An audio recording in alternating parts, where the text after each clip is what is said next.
बहुत समय पहले की बात है। उत्तर भारत के पहाड़ी इलाकों में बसा था एक राज्य, आर्यमती। ये राज्य सोने सी धरती और चांदी सी नदियों के लिए प्रसिद्ध था। पर उसके राजा के दिल में दया नहीं, बल्कि अहंकार का सागर था। उस राजा का नाम था चंद्रसेन। चंद्रसेन, एक ऐसा नाम जिससे प्रजा कांप उठती थी। उसकी तलवार से नहीं, उसके क्रोध से लोग डरते थे। वो मानता था कि राजा ही भगवान है और प्रजा केवल उसकी परछाई। हर सुबह जब सूरज महल की मीनारों को छूता, राजा दर्पण के सामने खड़ा होकर खुद से कहता, देखो इस रूप को, यही है धरती का स्वामी। राज्य की प्रजा भूखी थी, पर महल में सोने की दीवारें चमकती थीं। खेत सूखे थे, पर रसोई में सैकड़ों थालों का भोज सजता था। और ये सब देखकर भी राजा के दिल में करुणा नहीं थी, सिर्फ गर्व था, शक्ति का नशा था। महल में उसका एकमात्र साथी था, मंत्री हर्षवर्धन, एक शांत, विद्वान, लेकिन डरा हुआ व्यक्ति। वो जानता था कि राजा का मार्ग गलत है, पर उसका मौन ही उसकी ढाल था। एक दिन सभा में राजा ने ऊंची आवाज में कहा, मैं इस धरती का सूर्य हूं, और जो मेरे प्रकाश से असहमत हो, उसे मेरे राज्य में रहने का अधिकार नहीं। सभा में सन्नाटा छा गया। मंत्री हर्षवर्धन ने सिर झुकाया, पर उसके भीतर एक तूफान उठ चुका था। वो जानता था कि अगर कुछ नहीं बदला तो यह राज्य अहंकार की आग में जल जाएगा। उस रात जब महल के दीपक बुझ चुके थे, मंत्री ने अपनी पत्नी से कहा, राजा चंद्रसेन को केवल एक ही चीज बदल सकती है, प्रेम। उसकी पत्नी बोली, प्रेम? एक ऐसे व्यक्ति के लिए जिसने अपने दिल के द्वार ही बंद कर दिए हैं? मंत्री ने धीमी आवाज में कहा, हां, एक सच्चा प्रेम जो अहंकार को पिघला सके। अगर कोई ऐसी स्त्री उसके जीवन में आए जो उसे नहीं, उसकी आत्मा को देख सके, तो शायद वह बदल सकता है। मंत्री की पत्नी मुस्कुराई। वो बोली, तो ऐसी स्त्री को ढूंढना तुम्हारा धर्म है हर्षवर्धन, क्योंकि अगर राजा नहीं बदला तो यह राज्य मिट्टी में मिल जाएगा। अगले ही दिन मंत्री ने अपने गुप्त दूतों को भेजा। उन्होंने पहाड़ों, घाटियों और गांवों में खोज की, और एक दिन उन्हें एक छोटी सी बस्ती में रत्ना मिली, एक साधारण पर स्वाभिमानी लड़की। रत्ना की आंखों में करुणा थी और उसके शब्दों में सत्य। वो अनाथ थी, पर जीवन से भरी हुई। जब मंत्री ने उससे कहा, राजा को एक ऐसी रानी चाहिए जो उसे दया सिखा सके, तो रत्ना मुस्कुरा दी। उसने कहा, अगर भगवान ने चाहा तो मैं उसके हृदय का अंधेरा मिटा दूंगी। मंत्री ने उसे महल लाया, पर राजा को सच बताने की हिम्मत नहीं हुई, इसलिए उसने कहा, महाराज, यह पड़ोसी राज्य की राजकुमारी देविका है। आपके योग्य वर खोजते हुए वह यहां आई हैं। राजा ने पहली बार किसी स्त्री को इस तरह देखा, जो न डर रही थी न झुकी थी। रत्ना की आंखों में एक शांति थी जो राजा के भीतर तक उतर गई। वो बोला, देविका, तुम जानती हो, इस राज्य का नियम है, जो मेरी रानी बनेगी उसे मेरा आदेश ही उसका धर्म मानना होगा। रत्ना ने शांत स्वर में कहा, महाराज, अगर आदेश ही धर्म होता तो ईश्वर का कोई अर्थ न होता। मैं आपकी रानी बनूंगी, पर केवल तब जब आप इस सिंहासन को नहीं, इस राज्य को प्रेम करना सीखेंगे। ये शब्द जैसे किसी मंत्र की तरह गूंजे। राजा पहली बार निरुत्तर हो गया। शादी हुई, एक भव्य विवाह जिसमें पूरी प्रजा शामिल थी। राज्य ने जैसे राहत की सांस ली। रत्ना अब रानी देविका बन चुकी थी, पर उसके भीतर अब भी वही सादगी थी। धीरे धीरे उसकी उपस्थिति ने राजमहल की हवा बदल दी। जहां पहले आदेश गूंजते थे, अब रानी के शब्दों में दया गूंजती थी। राजा अब भी कठोर था, पर उसके भीतर कुछ पिघलने लगा था, जैसे किसी पत्थर के भीतर से जलधारा फूटने लगी हो। और यहीं से शुरू हुई। विवाह के बाद राज्य में जैसे कोई नई सुबह उतर आई थी। जहां पहले सैनिकों के कदमों की गूंज होती थी, अब मंदिर की घंटियां सुनाई देने लगी थीं।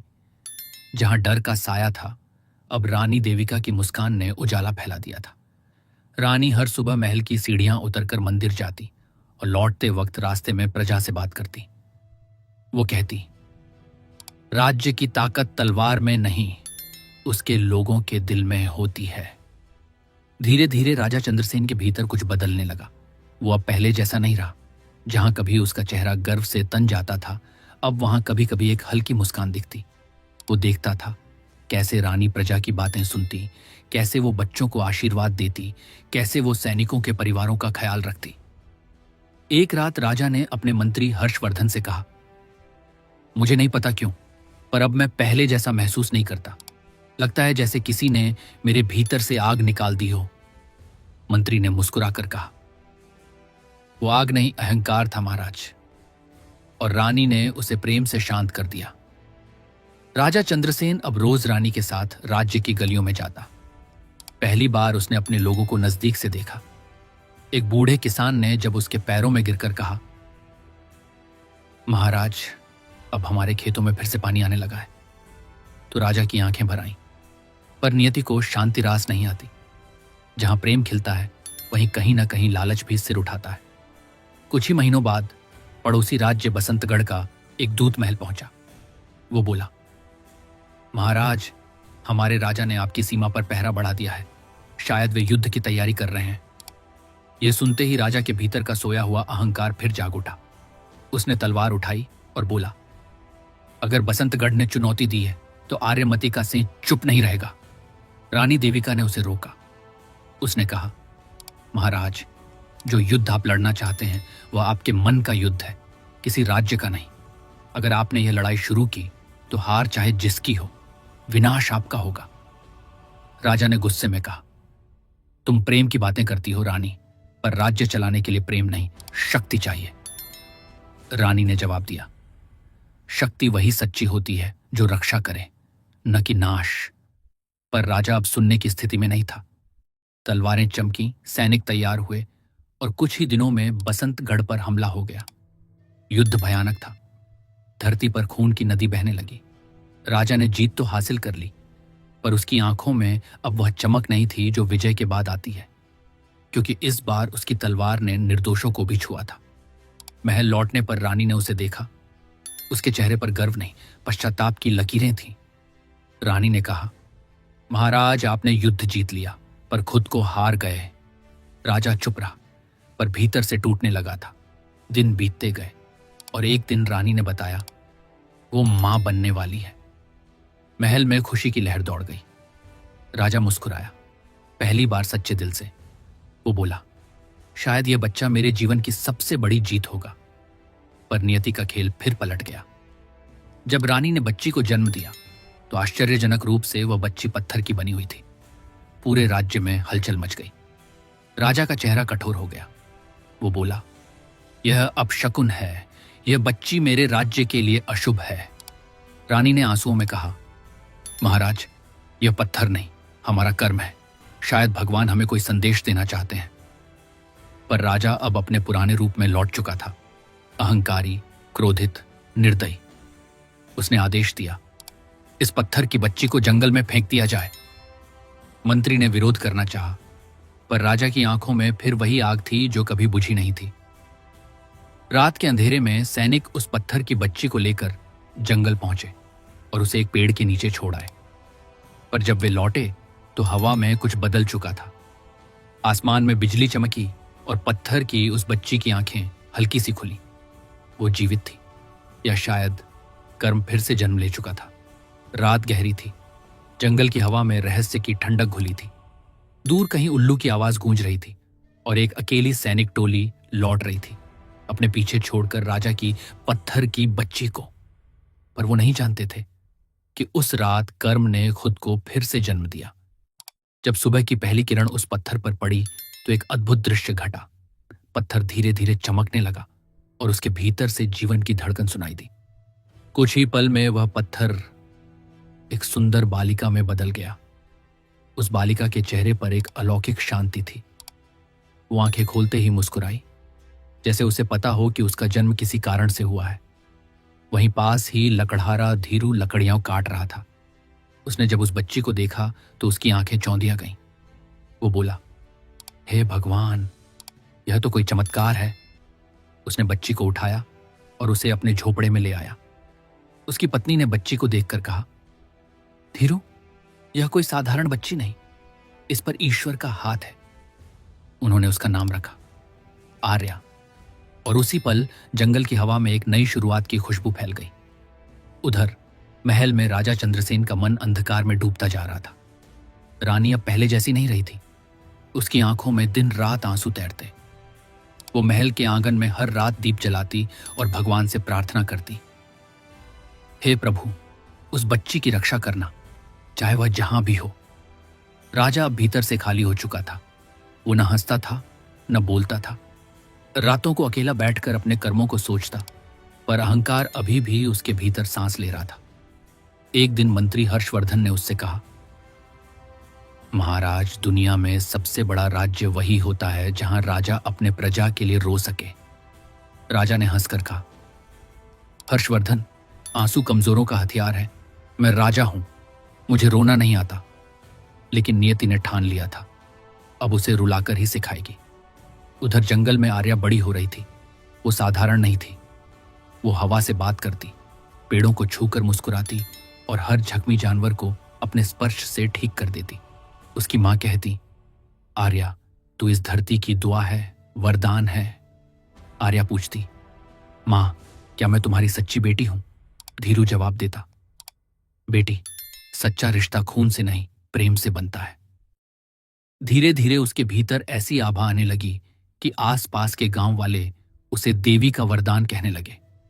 एक दिन जब वो नदी के किनारे ध्यान में बैठी थी, तो हवा ने जैसे उसके कानों में कहा, तेरा जन्म व्यर्थ नहीं आर्या, तेरे भीतर ही उस राज्य की मुक्ति का कारण है जहां से तुझे ठुकराया गया। उस रात आर्या ने सपना देखा। सिंहासन पर बैठा वही राजा जिसकी आंखों में अंधेरा था, और एक स्त्री जो दीप जलाकर रो रही थी। उसने वही रानी देविका को देखा, पर उसे पता नहीं था कि वो उसकी मां है। राजमहल में अब रानी की तबीयत बिगड़ने लगी थी। उसने मंत्री को बुलाकर कहा, हर्षवर्धन, मुझे लगता है भगवान ने मेरी बच्ची को कहीं भेजा है। अगर वो जीवित है तो उसे ढूंढना तुम्हारा कर्तव्य है। मंत्री ने वचन दिया। वो अगले ही दिन निकल पड़ा, जंगलों, गांवों और पहाड़ों की ओर। महीनों की तलाश के बाद एक दिन उसकी नजर पड़ी एक लड़की पर जो नदी के किनारे ध्यान कर रही थी। उसके चारों ओर पक्षी शांत बैठे थे और उसके चेहरे पर एक ऐसी रोशनी थी जो इंसान में दुर्लभ होती है। मंत्री के दिल ने कहा, यही वही है। वो धीरे से उसके पास गया और पूछा, बेटी, तुम्हारे माता पिता कौन है? आर्या ने शांत स्वर में कहा, मैं नहीं जानती, बस इतना जानती हूं कि मुझे इस धरती ने जन्म दिया है। मंत्री की आंखों से आंसू गिर पड़े। वो बोला, अगर मैं कहूं कि तू एक राजा की बेटी है तो क्या तू उस राज्य में लौटेगी जिसने तुझे ठुकराया? आर्या ने उत्तर दिया, अगर मेरा जन्म वहां हुआ है तो शायद मेरा कर्म भी वहीं पूरा होगा। उसी समय महल में राजा को खबर मिली कि पड़ोसी राज्य की एक दासी ने उसके खजाने से सारा सोना चुरा लिया है और भाग गई है। राजा का पागलपन लौट आया। उसने कहा, मुझे धोखा मिला है, अब मैं किसी पर भरोसा नहीं करूंगा। और उसी वक्त जब मंत्री आर्या को लेकर लौट रहा था, आसमान में बिजली चमकी, हवा गरजी, जैसे कोई अदृश्य शक्ति दो दिशाओं को जोड़ने जा रही हो। एक ओर पिता का अहंकार, दूसरी ओर बेटी का करुणा भरा दिल। दोनों अब आमने सामने आने वाले थे और भाग्य की घड़ी नजदीक थी। राजमहल के आसमान पर अब बादल घिर चुके थे। चंद्रसेन का चेहरा अब पहले जैसा नहीं रहा था। वो दिन रात खजाने की चोरी, दासियों के धोखे और अपने टूटे विश्वास में जलता रहता। रानी देविका अब भी मौन थी, पर उसकी आंखों में एक ही सवाल था, कब तक महाराज? वो बोली, जो दूसरों से डर कर जीता है वो राजा नहीं, कैदी होता है। राजा चिल्लाया, मुझे किसी की सलाह नहीं चाहिए। इस संसार में सिर्फ शक्ति चलती है और शक्ति मेरे पास है। उसकी आवाज इतनी तेज थी कि महल के दीपक तक कांप उठे। पर रानी अब नहीं डरी। वो शांत स्वर में बोली, जिस शक्ति में करुणा नहीं, वो स्वयं अपने विनाश की वजह बनती है। राजा ने मुंह फेर लिया। वो भूल चुका था कि कभी उसी रानी ने उसके भीतर इंसानियत जगाई थी। उधर मंत्री हर्षवर्धन जंगल से लौट रहा था। साथ में थी वह रहस्यमयी बालिका आर्या। रथ के पहिए जैसे समय को काटते हुए चल रहे थे। रथ रुका तो आर्या ने महल की ऊंची दीवारों की ओर देखा। एक पल के लिए उसके हृदय में अजीब सी धड़कन उठी, जैसे वह इन दीवारों को पहले से जानती हो।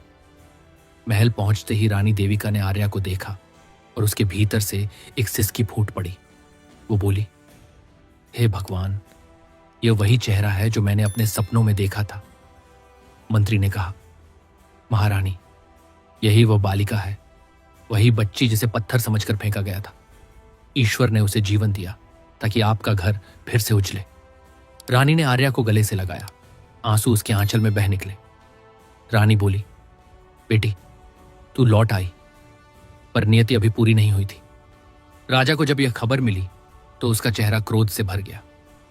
वो गरजते हुए बोला, झूठ! यह कोई साधारण लड़की है जो राजघराने में प्रवेश चाहती है। मैं इस छल को स्वीकार नहीं करूंगा। रानी ने कहा, महाराज, अगर यह छल है तो ईश्वर इसका न्याय करेगा, पर अगर यह सत्य है तो आप अपने ही रक्त को अस्वीकार कर देंगे। राजा ने तलवार उठाई और बोला, अगर यह मेरी संतान है तो साबित करे। मेरे सिंहासन के सामने खड़ी होकर सत्य बोले। महल की सभा में सन्नाटा था। आर्या आगे बढ़ी। उसके कदमों से जैसे पूरा राजमहल कांप उठा। वो बोली, राजा चंद्रसेन, मैं किसी खून की बेटी नहीं, कर्म की संतान हूं। आपने मुझे त्यागा, पर प्रकृति ने मुझे स्वीकार किया, और आज मैं यहां आई हूं यह बताने कि अहंकार कभी नहीं जीता, सिर्फ सत्य जीतता है। राजा की तलवार उसके हाथ से छूट गई। उसकी आंखों में आंसू छलक आए। उसने कांपते स्वर में कहा, क्या सच में तू वही है? आर्या मुस्कुराई। हाँ महाराज, वही जिसे आपने अपने राज्य से बाहर फेंका था, पर मैं लौटी हूं बदला लेने नहीं, आपका अंधकार मिटाने। ये कहते ही हवा में शांति फैल गई। सारी सभा मौन हो गई। राजा के कदम डगमगाए। वो घुटनों पर गिर पड़ा। उसने कहा, मुझे माफ कर दो आर्या, मैं राजा था, पर इंसान होना भूल गया। आर्या ने उसके सिर पर हाथ रखा। वो बोली, कभी किसी मनुष्य को अपने पद से मत तौलना पिता। असली राज्य दूसरों पर नहीं, अपने भीतर के अंधकार पर जीत है। पर नियति का आखिरी अध्याय अब भी बाकी था। राजा के पापों का असर पूरे राज्य पर पड़ चुका था। नदियां सूख रही थीं, खेत बंजर हो चुके थे। प्रजा भय में थी कि देवता नाराज है। आर्या ने कहा, अगर राज्य को बचाना है तो तुम्हें अपने पापों का प्रायश्चित करना होगा। राजा ने पूछा, कैसे?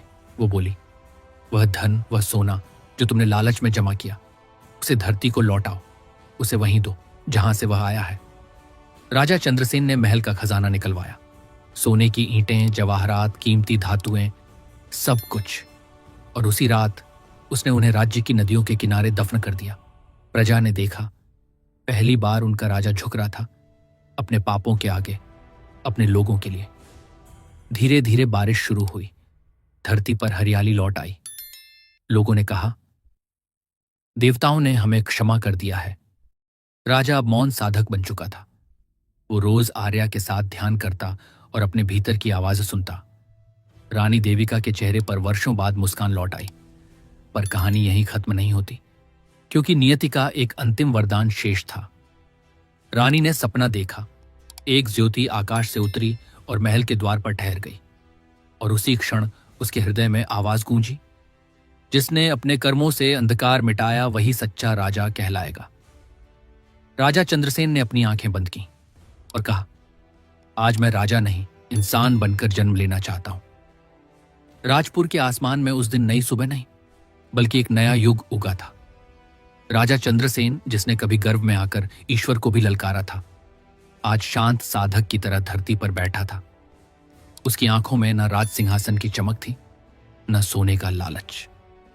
बस एक गहराई थी जो पाप से जन्मी थी, पर अब प्रकाश में बदल चुकी थी। राज्य के लोग उसे अब राजा नहीं, राजर्षि चंद्रसेन कहने लगे थे। वो अब हर सुबह प्रजा के साथ मिट्टी में बैठता, बालक आर्या के साथ बच्चों को शिक्षा देता और कहता, शक्ति का असली अर्थ दूसरों को जीतना नहीं, खुद के भीतर के अंधकार को हराना है। रानी देविका मंदिर के प्रांगण में आरती करती, और उसकी आंखों में अब भय नहीं बल्कि गर्व था, अपने पति में जन्मे उस नए इंसान के लिए जिसने अपने ही भीतर के राक्षस को हराया था। दिन बीतते गए। राज्य फिर से समृद्ध होने लगा। नदियां लहराईं, खेतों में सोना उगने लगा। प्रजा कहने लगी, जहां राजा सत्य में जीता है वहां ईश्वर स्वयं वास करते हैं। पर नियति की पुस्तक में अभी एक आखिरी अध्याय बाकी था। एक रात जब आकाश पर पूर्णिमा का चांद चमक रहा था, राजा महल की छत पर अकेला बैठा तारों को देख रहा था। उसकी आंखों में बचपन की यादें तैर रही थीं। वो दिन जब उसने पिता के शब्दों को ठुकराया था, वो क्षण जब अहंकार में आकर उसने निर्दोषों पर अत्याचार किए थे। उसने आसमान की ओर देखा और कहा, हे प्रभु, मैंने जीवन का हर रंग देखा, पर अब मैं सिर्फ सत्य को देखना चाहता हूं। मुझे अपने भीतर का मैं मिटाना है। अचानक हवा चली और महल की घंटियां अपने आप बज उठी। रानी दौड़ी आई, राजा के सामने खड़ी हुई और बोली, क्या हुआ महाराज? राजा मुस्कुराया, देविका, आज मुझे लग रहा है जैसे मेरे भीतर की ज्वाला शांत हो गई है। अब मैं राजा नहीं, बस एक इंसान बन गया हूं। रानी की आंखों से आंसू बह निकले। वो बोली, यही तो मैं हमेशा चाहती थी, एक राजा नहीं, एक इंसान। सुबह हुई, राजमहल के द्वार खुले। राजा चंद्रसेन ने आदेश दिया, आज से इस राज्य में कोई कर नहीं लगेगा। हर किसान, हर मजदूर, हर स्त्री समान अधिकार पाएगी। राजपुर अब प्रकाशपुर कहलाएगा, जहां हर आत्मा में ईश्वर की रोशनी होगी। सभा गूंज उठी, जय राजर्षि चंद्रसेन, जय आर्या। आर्या ने पिता का हाथ थामा। उसने कहा, पिता, आपने जो अंधकार जलाया था, अब वही दीप बनकर इस धरती को उजालेगा। राजा ने मुस्कुराते हुए कहा, नहीं बेटी, अब यह दीप तुम्हारा है, क्योंकि जिसने सत्य में जन्म लिया वही इस राज्य की नई सुबह है। राजा ने अपने ताज को उठाया और उसे आर्या के सिर पर रख दिया। सभा में एक पल के लिए सन्नाटा छा गया। फिर चारों ओर घंटियां बज उठीं, फूल बरसे और लोगों ने कहा, अब यह राज्य एक कन्या के हाथों में है, जो सत्य, करुणा और न्याय का प्रतीक है। कुछ वर्ष बीते। राजा वृद्ध हो चुका था। वो रोज मंदिर के पास बैठता और बच्चों को कहानी सुनाता। कभी एक राजा था जो खुद को भगवान समझता था, पर ईश्वर ने उसे इंसान बनना सिखाया। बच्चे हंसते और कहते, वो राजा आप ही तो है ना? राजा मुस्कुराकर कहता, शायद, पर असली राजा तो वो है जो अपने भीतर के अंधकार को जीत ले। एक शाम जब सूर्य अस्त हो रहा था, राजा शांत मुद्रा में ध्यान लगा रहा था। आर्या और रानी पास बैठी थीं। धीरे धीरे उसकी सांसें धीमी पड़ने लगीं। उसने आंखें खोली और कहा, अब समय आ गया है लौट जाने का, जहां से प्रकाश आया था। रानी बोली, महाराज, हमें छोड़कर मत जाइए। राजा ने मुस्कुराकर कहा, मैं कहां जा रहा हूं देविका? मैं तो यही हूं, हर उस आत्मा में जिसने सत्य को अपनाया है। यह कहकर उसने अपनी हथेली आर्या के सिर पर रखी और शांति से अंतिम श्वास ली। उस पल मंदिर की घंटियां अपने आप बज उठीं। आकाश में बादल छंट गए और एक सुनहरी किरण सीधे उसके शरीर पर आकर ठहर गई। लोगों ने देखा, राजा के चेहरे पर मुस्कान थी, जैसे उसने जीवन का असली अर्थ पा लिया हो। अगले दिन आर्या को राज्य का नया शासक घोषित किया गया। वो बोली, मैं अपने पिता की तरह राज्य नहीं करूंगी। मैं लोगों के बीच रहकर, उनकी तरह जीकर इस राज्य को प्रकाशपुर बनाए रखूंगी। रानी ने उसके सिर पर हाथ रखा और कहा, बेटी, तेरे पिता का सपना आज पूरा हुआ और इस तरह राजपुर का इतिहास राजा चंद्रसेन के नाम से नहीं, बल्कि राजर्षि चंद्रसेन के नाम से लिखा गया, जिसने शक्ति से नहीं, सत्य से राज्य जीता।